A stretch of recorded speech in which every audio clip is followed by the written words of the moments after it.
Kardeşlerim, Gelecek Toprakta kanalından herkese selamun aleyküm. Tembeller için kompost, tembeller için bahçesini coşturabilecek en basit yolla, en kolay yolla nasıl gübre yapabiliriz? Sıcak bir kompostu bahçemizin bir köşesinde nasıl muhafaza edebiliriz?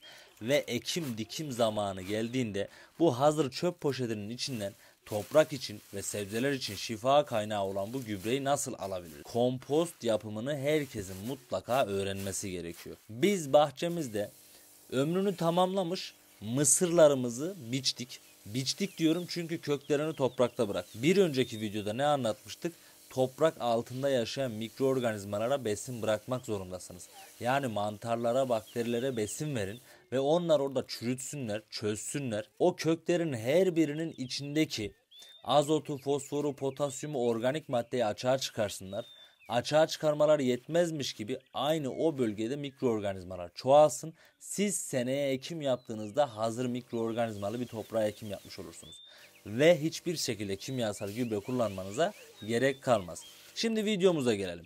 Bu videonun konusu tembeller için kompost. Yani dışarıdan herhangi bir malzeme almayacaksınız.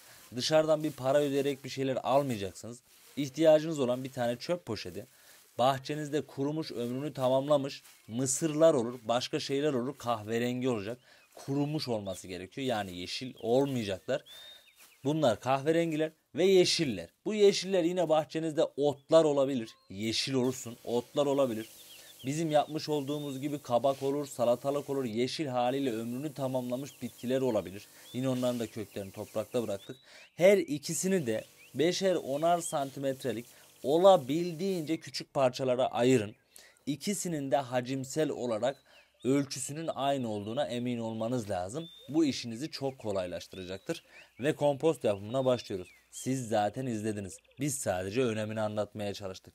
En alta kardeşlerim bizim elimizde olan malzemelerden mısırların parçalamış olduğumuz atıklarını koyuyoruz.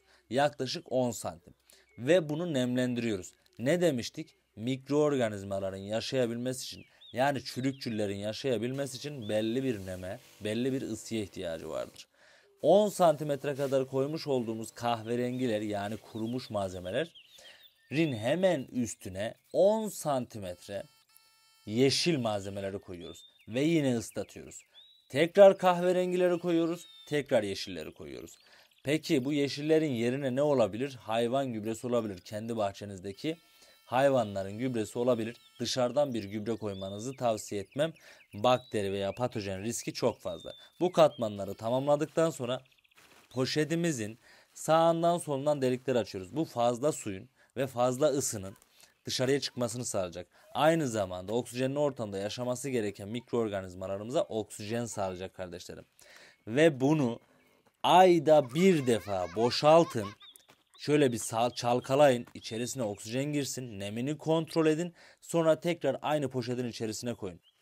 Günün sonunda, yani ilkbahar geldiğinde elinizde oluşacak gübre şu anda tam elimde tutmuş olduğum gübredir.